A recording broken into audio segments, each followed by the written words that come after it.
Assalamu alaikum, dear students. This is our class of the OB, and today we will discuss attitude and job satisfaction. As we discussed earlier, OB mainly discusses the behavior of the people within the organization with regard to the individual, groups, and organizational systems. So, the basic OB model also has three components, and today we will discuss the attitude which pertains to the individuals in the organizations. So these are the learning objectives. What is attitude? Have you ever heard the meaning of the attitude? Can anybody tell me what do you mean by attitude?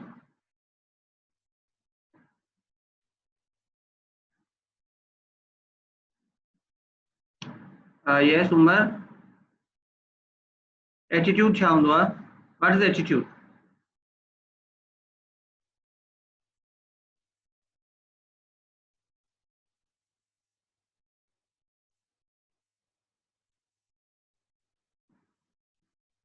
सवाल ने जवाब तो दीदा कयो न खबर तो पए त तव्हां पुछंदा आहियो जागो पिया सिग्नल जो इशू है सर जगह चेंज कयां बि थिया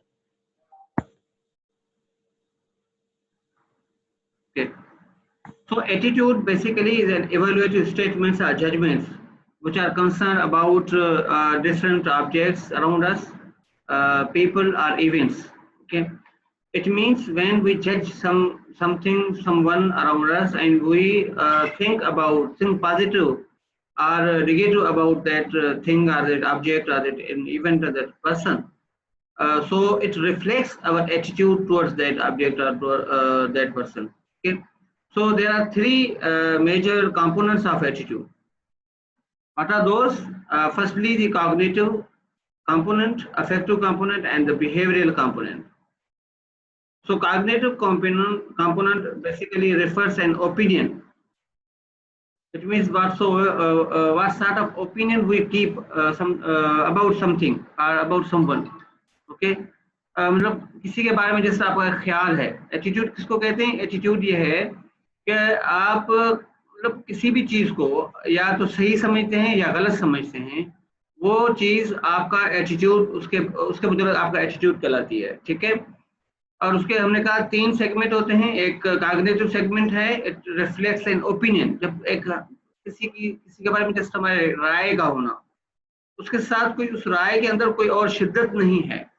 राय जो है जस्ट एक बिलीफ है या एक ओपिनियन है कि हम किसी चीज के बारे में कोई खास सिर्फ राय कायम करते हैं जो सिर्फ हमारे जहन के अंदर उसका खाका बनता है. उस खाके को हम जो है मतलब कॉग्निटिव सेगमेंट कहते हैं.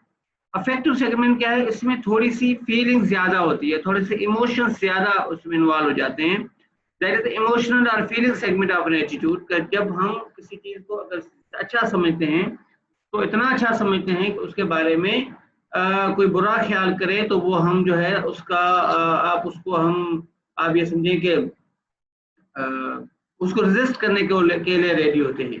कॉग्निटिव में हमारा ख्याल है वो कच्चा पक्का हो सकता है, उसमें किसी किस्म की कोई कमी पेशी हो सकती है, मगर जो अफेक्टिव है उसके अंदर आपकी इमोशनल स्टेज, इमोशनल बॉन्ड जो है वो ज्यादा स्ट्रांग होता है.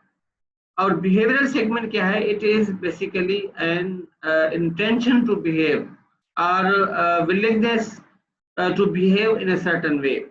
एटीट्यूड की जो लेवल है वो इतनी स्ट्रांग होती है कि आप उसी एटीट्यूड के ऊपर अमल दरामद करने को तैयार होते हैं.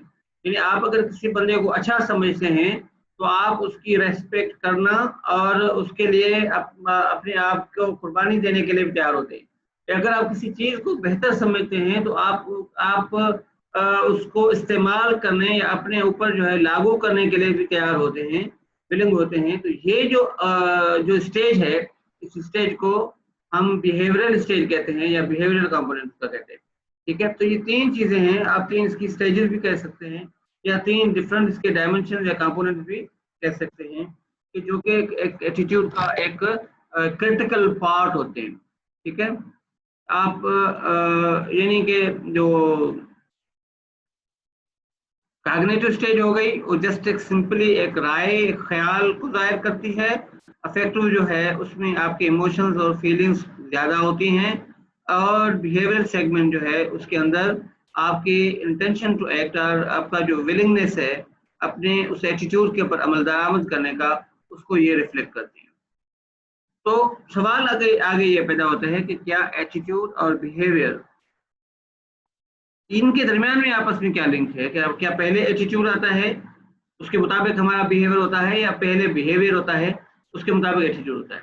दोनों के दरमियान में फर्क जो है वो ये है कि एटीट्यूड सिर्फ रेफर करता है हमारी फीलिंग सेगमेंट को, हमारे ओपिनियन सेगमेंट को, या हमारे इंटेंशन को। It itself is not a behaviour.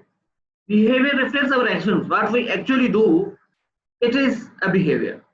ठीक है, अगर आप किसी को अच्छा समझते हैं और आप उसकी रेस्पेक्ट करते हैं तो रेस्पेक्ट करना ये बिहेवियर है, या रेस्पेक्ट न करना ये भी बिहेवियर है।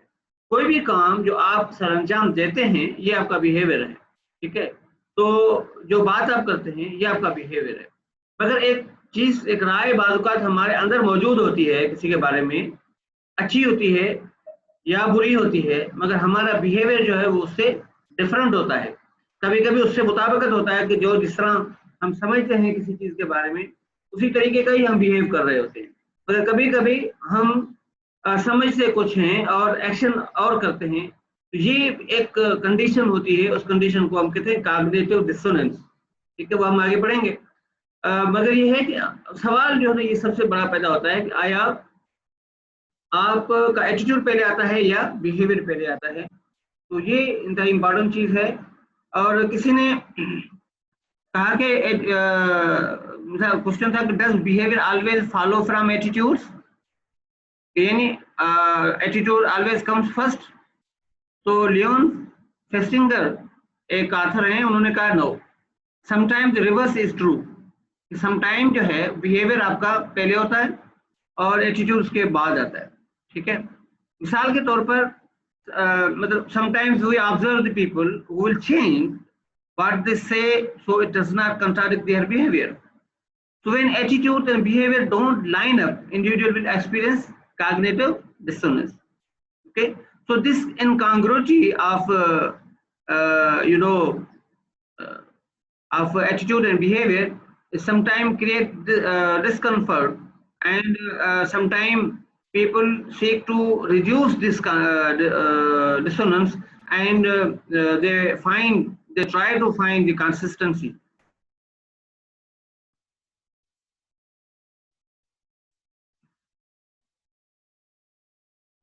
So we were discussing about the attitude and behavior. Okay, so attitude refers to an evaluative statement in which we describe some object, some person, or some event. ठीक है, event से मुराद ये है कि कोई भी अगर एक्टिविटी है, मिसाल के तौर पर कुछ लोग जो हैं स्पोर्ट्स को, खासतौर पे फीमेल की स्पोर्ट्स को नहीं पसंद करते, कुछ लोग पसंद करते हैं, तो ये स्पोर्ट्स जो है वो एक किस्म का इवेंट है। और ये है एवेल्युएटिव जजमेंट या स्टेटमेंट जो है उसके बाद आप किसी को अच्छा समझते हैं या किसी को बुरा समझते हैं। तो हमेशा हम, क्योंकि यहाँ पे हमने बिहेवियर की स्टडी करनी है, तो एक चीज़ सबसे जो इम्पोर्टेंट है जब भी हम बिहेवियर की स्टडी करते हैं, बिहेवियर स्टडीज में, तो हमें एटीट्यूड को समझना पड़ता है। और ये जो है एक लंबा क्वेश्चन है कि आया एटीट्यूड पहले आता है या बिहेवियर पहले आता है? तो कुछ लोग कहते हैं नहीं, जो है वो समटाइम एटीट्यूड पहले आता है, समटाइम बिहेवियर पहले आता है। तो ये दोनों में एक फर्क है, और दोनों कंडीशंस जो हैं वो कभी कभी चेंज होती रहती हैं। तो ये मैं थोड़ा सी एग्जांपल देकर भी आपको समझाऊंगा। मिसाल के तौर पर आपका एटीट्यूड ये है कि आप बर्गर को पसंद नहीं करते। ठीक है, तो अब ये आप समझते हैं, आपका ख्याल है कि नहीं पसंद करते और आप बड़ा सख्त नापसंद करते हैं, ये आपका अफेक्ट हो गया, और आपका ये इंटेंशन है कि मैं कभी भी बर्गर यूज़ नहीं करूँगा। ठीक है, ये आपका इंटेंशन हो गया, बिहेवियरल कंपोनेंट हो गया। ठीक है, मगर कभी आप दोस्तों के पास चले गए, किसी दावत में या किसी ग्रुप में बैठ गए, और वहाँ आपको दोस्तों की मजबूरन किसी भी वजह से आपको बर्गर खाना पड़ गया, जब आपने खाया मतलब आपका एटीट्यूड जो है वो पॉजिटिव नहीं है, मगर आपने किसी भी प्रेशर में आके किसी दोस्ती की वजह से भी कभी कभी आपने उसको चखा, जब आपने उसको यूज किया, अब ये खाना जो है वो क्या है, बिहेवियर को रिफ्लेक्ट करता है। जो आपकी एक नेगेटिव एवोल्यूशन थी वो आपका एटीट्यूड था, ठीक है, और आपका उसको यूज करना ये आपका क्या है, बिहेवियर है। जब आपने खा लिया, आपको पसंद आया, आपको बड़ा उसका टेस्ट लगा, आपने बहुत उसको एंजॉय किया, अब आपका एटीट्यूड जो है चेंज हो गया। आपने कहा नहीं यार, ये बर्गर तो मैं वैसे समझता था कि बुरी चीज़ है, ये तो अच्छी चीज़ है, ये तो खाना चाहिए। तो दोबारा जो है आपका अभी उसके बाद यूज करने के बाद आपका जो एटीट्यूड है उसको चेंज हो गया। तो ये एक चीज होती है कि एटीट्यूड और बिहेवियर के दरमियान में एक समटाइम एक रिवर्स रिलेशनशिप जो है वो जो है वो मौजूद होता है। मगर बात यह है कि कभी कभी ये जो एटीट्यूड और बिहेवियर के दरमियान में कांग्रुएंसी नहीं होती, कांग्रुएंस नहीं होती, कि वो हमारा बिहेवियर हमारे एटीट्यूड को रिफ्लेक्ट नहीं कर रहा होता, ऐसी कंडीशन को हम कॉग्निटिव डिसोनेंस कहते हैं। अच्छा, मगर मैं यहाँ उम्र की बात को लेके आगे आगे चलूँ, मैंने जो क्वेश्चन किया था कि what do you mean by attitude, तो नॉर्मली हम लोग कहते हैं यार इसमें बड़ा एटीट्यूड है, ठीक है, एक बंदे में कहते हैं यार ये बड़ा एटीट्यूड दिखाता है। तो एटीट्यूड जो है वो बंदे का हम कहते हैं जो एक आउटलुक जिसके तहत एक बंदा अपने आप को बड़ा एक्सेजरेट करके पेश करता है, या दूसरों के साथ जो है वो सही नमूने से बिहेव नहीं करता, ठीक है। तो ये एटीट्यूड जो मीनिंग है ये हमारे यहाँ एक नॉर्मली कॉमन सेंस यूज होती है, मगर यहाँ जो हम स्टडी करते हैं ये उसके सेंस में वो एटीट्यूड नहीं है। जब कहते हैं एटीट्यूड दिखाता है बंदा ये वो, ये that is not an attitude, ठीक है, that might be something more, something else. Attitude ये है कि आप फील किसी चीज के बारे में कैसे करते हैं, आप ख्याल किसी चीज के बारे में क्या है, आपका उसके बारे में इरादा क्या है, ठीक है। ये तीन कंपोनेंट है किसी चीज के एटीट्यूड में, एटीट्यूड को जाहिर करते हैं। बुनियादी तौर पर एटीट्यूड क्या है कि हम जज करते हैं ना चीजों को, हम किसी के बारे में राय कम, ये सही है ये गलत है, ये एटीट्यूड है हमारा, ठीक है। और हमारा बिहेवियर उसके ऊपर कभी कभी डिपेंड करता है, और मगर ये है कि हमने कहा कभी कभी वो डिपेंड नहीं करता, कभी कभी हमारा एटीट्यूड और बिहेवियर के दरमियान में एक डिफरेंस आ जाता है। तो ऐसी कंडीशन को हम कॉग्निटिव डिसोनेंस कहते हैं। डिसोनेंस कहते हैं डिस्क्रिपेंसी को, और इनकम्पेटिबिलिटी बिटवीन टू और more attitudes or between behaviour and attitude. वो जो इनकम्पेटिबिलिटी क्यों है, मिसाल एक एग्जांपल दे रहा हूँ। एक फ्रंट डेस्क ऑफिसर बैठा हुआ है या बैठी हुई है, और उसके सामने एक कस्टमर आता है और वो उसके साथ काफी बदतमीजी से और बड़े तोहिनामाई लहजे में आमतौर पे बात करता है। अब उसको गुस्सा आ रहा है, उसको सख्त नापसंद आ रहा है एक बंदा, मगर उसके बावजूद भी वो जो फ्रंट डेस्क ऑफिसर है वो उसके साथ मुस्कुरा के पेश आती है या आता है, ठीक है जी। Hasan Sahab, Hasan you raise the hand. Sir जी जी जी जी सर सही ज़हन मूंखे आहे। मुंहिंजो सवाल हिते इहो आहे, छा असां एटीट्यूड खे पोइ पंहिंजी पॉइंट ऑफ व्यू चई सघूं था त मुंहिंजो कंहिंजे लाइ पॉइंट ऑफ व्यू इहो आहे, ऐं जॾहिं त बिहेवियर खे असां मैनर्स चई सघूं था। बिहेवियर मैनर्स लफ्ज़ सर जो आवाज़ है, अचे पई मुंहिंजी? जी जी जी आवाज़ अचे पई। मैनर्स जेको आहे हेलो अगेन वही स्टेटमेंट आहे, हम चवंदा हुआ माण्हू बिहेवियर ॾाढो सुठो आहे, माना हुनजो कैरेक्टर सुठो आहे, ऐं उहो मैनर ऐं बिहेवियर जेको आहे या कैरेक्टर जेको आहे again these are the evaluative and judgmental, ठीक है, with regard to the culture there are many things, subjective assessment है। बिहेवियर ये कोई भी आप परफॉर्म करते हैं, कोई भी एक्ट आप करते हैं, ये आपका बिहेवियर है, सही है गलत की बात उसमें नहीं आती, ठीक है। कोई चीज आप कहते हैं मुझे ट्रेवलिंग बहुत पसंद है, हॉर्स राइडिंग बहुत पसंद है, ये आपका किसी चीज का पसंद आना ये आपका एटीट्यूड है। जब आप टिपिकली हॉर्स राइड करते हैं तो ये आपका बिहेवियर है। जब एक चीज एक्शन में बदल जाए वो एक्शन आपका बिहेवियर है, ठीक है। मिसाल के तौर पर जी जी सर दोनों दोनों दोनों चीजों में, यानी कि किसी की चीज पसंद आ जाना, कोई पॉइंट ऑफ व्यू मेरा किसी भी चीज के बारे में प्लस पॉजिटिव और नेगेटिव दोनों हो सकते हैं, और मैनर्स भी पॉजिटिव और नेगेटिव दोनों हो सकते हैं। बैड मैनर्स जैसे होते हैं कि बैड मैनर्स हैं, तो ये बिहेवियर तो एज ए होल पॉजिटिव भी हो सकता है, नेगेटिव भी हो सकता है। हो सकता है, बिल्कुल हो सकता है, बिल्कुल हो सकता है। तो ये ठीक है, जी जी जी यही हो सकता है, बिल्कुल। इसी ये आप बात सही कह रहे हैं, मगर देखिए बुनियादी जो मैं वो फर्क कह रहा था वो यही है कि एटीट्यूड में कोई भी ये एक्शन ओरिएंटेड नहीं होता, ये जस्ट फीलिंग सेगमेंट होता है, फीलिंग ओरिएंटेड है। के बाद जो थिंक, जिस आपने कहा पॉइंट ऑफ व्यू है, ये पॉइंट ऑफ व्यू है, ठीक है, ओपिनियन है, फीलिंग है, इमोशन है, ठीक है, या किसी का इंटेंशन है, ये आपका एटीट्यूड है। और जो बिहेवियर है कि जो आप परफॉर्म करते हैं, एक्ट करते हैं। यही है पॉइंट टेकन, यही कि जो एक्शन है वो बिहेवियर है, और जो आपके जहन में आपका इंटेंशन है वो एटीट्यूड है, वो आपका जो है एटीट्यूड है, ठीक है। हालांकि मतलब एक थ्योरी है, थ्योरी ऑफ प्लान्ड बिहेवियर, उसमें तो बड़ा वाज़े तरीके से इनको एक्सप्लेन किया है कि हमारे डिफरेंट बिलीफ्स हैं और फिर वो डिफरेंट एटीट्यूड्स को डेवलप करते हैं और वो फिर आगे बिहेवियर को लिंक करते हैं।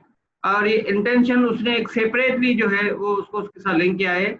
किसी टाइम जो है वो मैं आपको वो यहाँ पे चूंकि बोर्ड की फैसिलिटी नहीं है तो मैं ये चीज़ ज़्यादा बोर्ड पे एक्सप्लेन कर सकता हूँ। मैं आपको उसके मॉडल जो है वो वहाँ से आपसे शेयर करूँगा, आप उसको स्टडी करेंगे।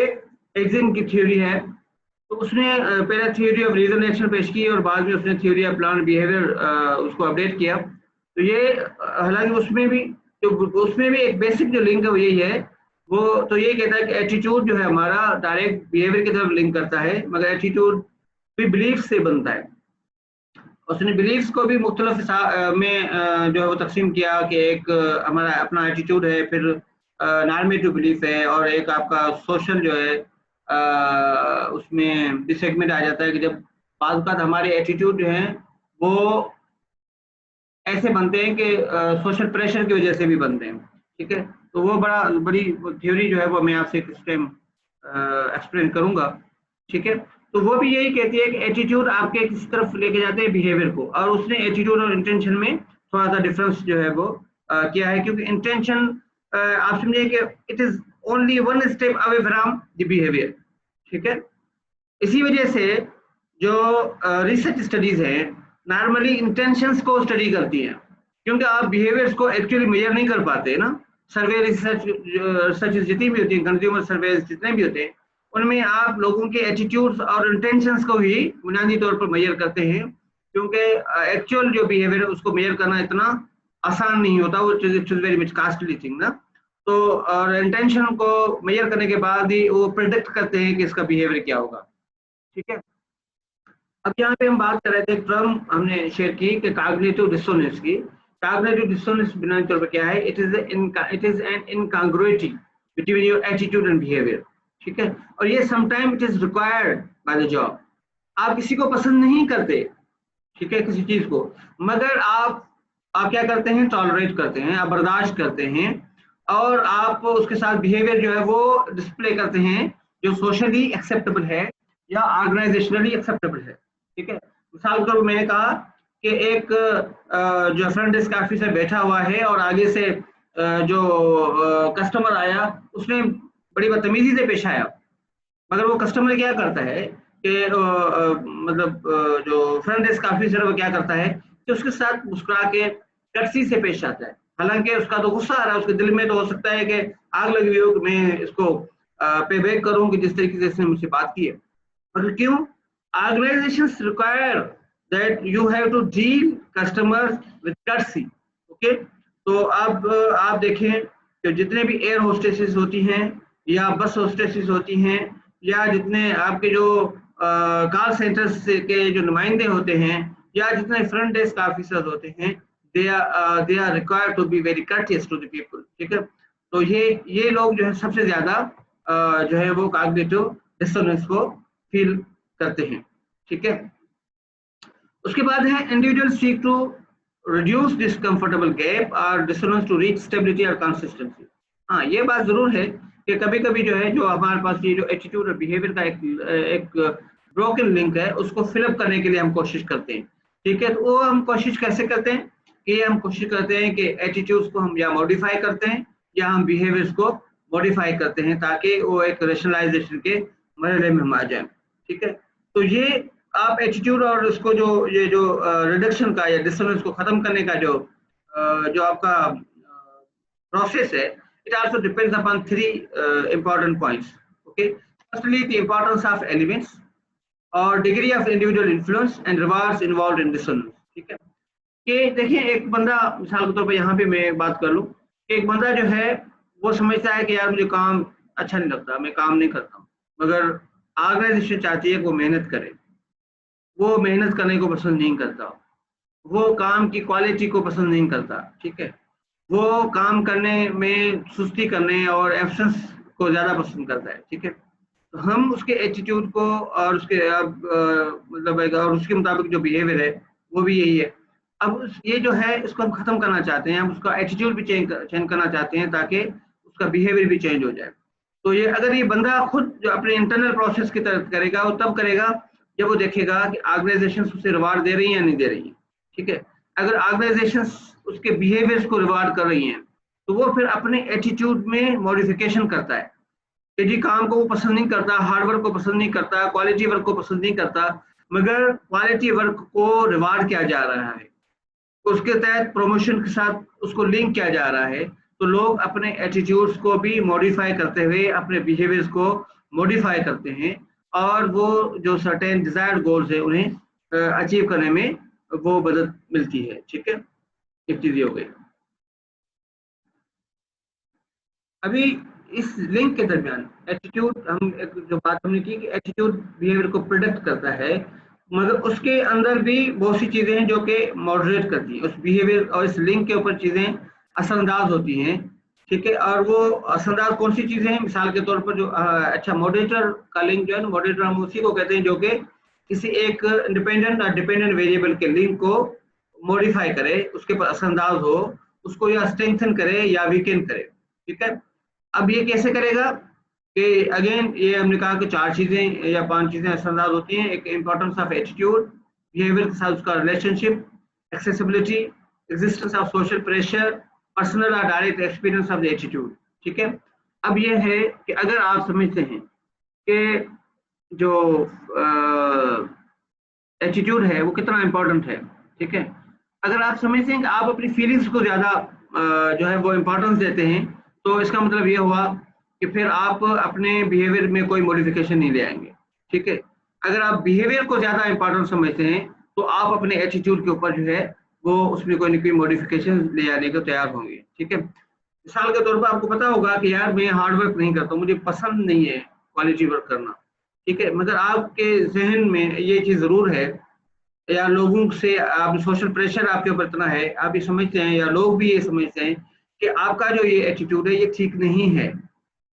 ठीक है, आपके लिए फिर जो है वो अगर उसकी फिर इंपॉर्टेंस क्या हो जाती है, क्योंकि बिहेवियर की इंपॉर्टेंस जो है वो आपके बढ़ जाती है और एटीट्यूड की इंपॉर्टेंस डिक्रीज हो जाती है।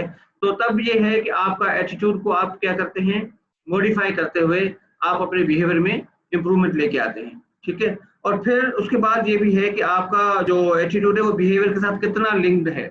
समटाइम हमारे एटीट्यूड जो है वो बिहेवियर के साथ लिंक नहीं करते, समटाइम वो उनके साथ डायरेक्टली लिंक लाइंड अप होते हैं। ठीक है, तो इस हिसाब से भी जो उसकी करस्पॉन्डेंस है या उसका जो लिंकेजेस हैं वो भी हमारे ऊपर असरअंदाज होते हैं। फिर कभी कभी जिसमें मैंने एक्सपीरियंस की बात की, ये जो आपको मैंने कहा कि जो बर्गर की बात की, ये क्या है, ये एक्सपीरियंस की बात है कि आपका एटीट्यूड जो है वो तब तक जो है वो मॉडिफाई नहीं होगा जब तक आप उसको कोई उस चीज के बारे में प्रॉपरली एक्सपीरियंस नहीं करते। मिसाल के तौर पर आपने किसी प्रोडक्ट के बारे में सुना हुआ है, मीडिया में सुना हुआ है, लोगों की तरफ से सुना हुआ है, और आपने बहुत सी हमारे मार्केट में टर्म यूज होती है word of mouth. Word of mouth क्या है कि सुनी सुनाई बातें जो कि लोगों के मुंह से दूसरों तक जो है वो सीना बसीना फैलती हैं। तो ये हमारे एटीट्यूड के असरअंदाज होती है। अगर आप किसी बंदे के बारे में सुनते हैं बुरी बुरी बातें, आप समझते हैं ये बंदा ठीक नहीं है, और आप किसी प्रोडक्ट के बारे में सुनते हैं कि जी ये चीज ठीक नहीं है, आप जो है वो उसके बारे में भी एक रॉन्ग एटीट्यूड रख लेते हैं। आप किसी ऑर्गेनाइजेशन के बारे में जो है वो एक नेगेटिव जो है चीजें सुनते आते हैं, नेगेटिव इंफॉर्मेशन सुनते आते हैं, तो वो भी जो है आपका एटीट्यूड उसके बारे में जो है वो गलत एक मिसकंसेप्शन डेवलप हो जाती है, गलत एटीट्यूड आपके बन जाता है। तो जब तक आप प्रॉपरली उसे एक्सपीरियंस नहीं करेंगे, आप सुनते आ रहे हैं कि ये एक स्टोर है, गलत है, ये लोग चीट करते हैं, आप सुनते आ रहे हैं ये पेट्रोल पंप जो है ये पेट्रोल ठीक नहीं देता, ठीक है, तो आप वो